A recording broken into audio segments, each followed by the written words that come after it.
In this lesson, we're going to have a look at integrating the square trig functions, so the integral of sine squared x, cos squared x, sec squared x, and tan squared x. So the basis of the method for sine squared x and cos squared x is knowing and applying this trig identity here.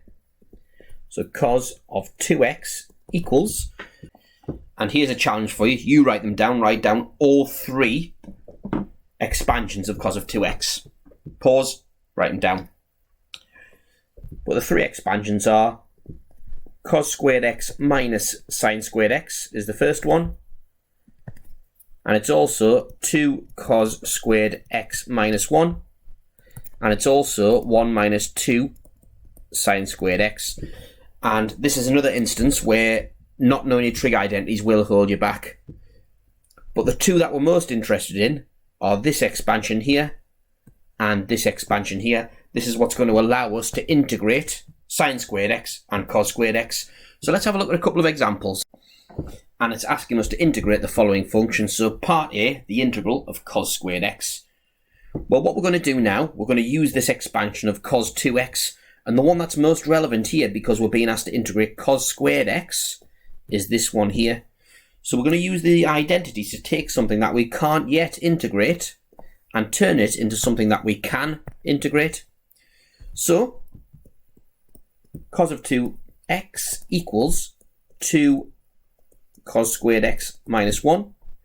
And the thing to do in this instance is to rearrange it so that it says cos squared x equals. So that means that cos of 2x plus 1 equals 2 cos squared x, which also means that a half cos of 2x plus 1/2 is cos squared x. There we have it. So now we've taken something we can't integrate and we've written it in a different form using trig identities and turned it into something we can integrate. So therefore our integral I now is the same as integrating a half cos of 2x plus 1/2 dx, which is nice and easy to integrate and draws directly on the previous lesson. So the integral of cos is sine. So the integral of cos of 2x is sine of 2x with an extra step. Remember, it's a function, a linear function, 2x wrapped in another function cos. So you must remember to divide by the differential of what's in the bracket of the innermost part. And if you're confused as to what I mean by bracket, there's an invisible bracket that I've just written there. So equals 1/4 sine of 2x plus 1/2 x plus c. So the essence of this method is to take something we can't integrate, namely in this case cos squared x, change it using trig identities into something we can integrate, then do it. If we were asked to integrate sine squared x, we'd do a similar process, except we would just take this expansion here. So let's do another example involving a sine squared term. And there's the example there. But there's an extra complication, because it doesn't just say sine squared x, it says sine squared 3x. So this x here in the expansion is going to be replaced by 3x. We want sine squared of 3x to appear, so we need to replace that with 3x. So if we replace x with 3x there, the original replacing x with 3x would give us cos of 6x there. So that's the expansion we're going to make. Cos of 6x is equal to 1 minus 2 sine squared 3x. And just to reiterate what we did, we took this identity here and just replaced x with 3x. So now we can rearrange this and turn something we can't integrate, sine squared 3x, into something we can integrate. So that gives us that 2 sine squared 3x equals 1 minus cos of 6x, which means that sine squared of 3x equals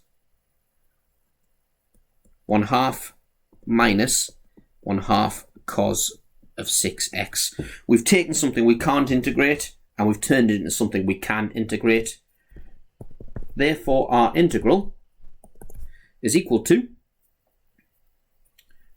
the integral of 1/2 minus 1/2 cos of 6x, like that, dx, equals, and it becomes 1/2 x, the first term, minus, and the integral of cos is sine, so that becomes 1/2 sine of 6x. But remember, we've also got to divide by the differential of the bracket. We've got to divide by 6, which is the same as timesing by a sixth, plus c, which is equal to 1/2 x minus 1/12 sine of 6x plus c, like that. Okay, so that's that. Right, moving on now to an easier example, actually, where we're going to integrate sec squared x and tan squared x. So let's put the examples just there. There it is. Right, so integrate the following functions: sec squared of 3x and tan squared of 5x. Now we can actually just whiz through this because we already know the integral of sec squared 3x from the previous example. We looked at using the formula sheet to your advantage. So if you have a look at the differentiation table in the formula sheet, it tells you the differential of tan of x is sec squared of x. So that means integrating sec squared x, that'll give us tan of 3x. But remember, it doesn't just say x, it's a linear function wrapped in sec squared. So we must remember to divide by the differential of the bracket. A third tan 3x plus c, nice and straightforward. Part B though, tan squared of 5x, bit more complicated. We can't integrate tan squared as it is, but what we can do, we can look at the Pythagorean trig identities. So we know that sine squared theta plus cos squared theta is identical to 1. So deriving the trig identity for tan squared, dividing both sides by cos squared x, that gives me tan squared theta plus 1 identical to sec squared theta. So you can derive it each time like I did, or you can just remember it. Preference really is just to remember and be able to recall these trig identities.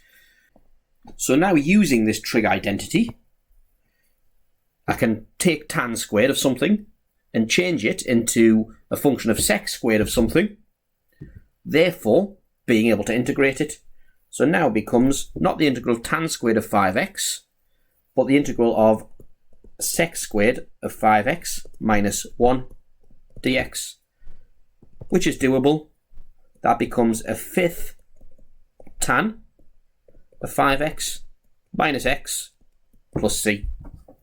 Easy as that. Have a go at the worksheet.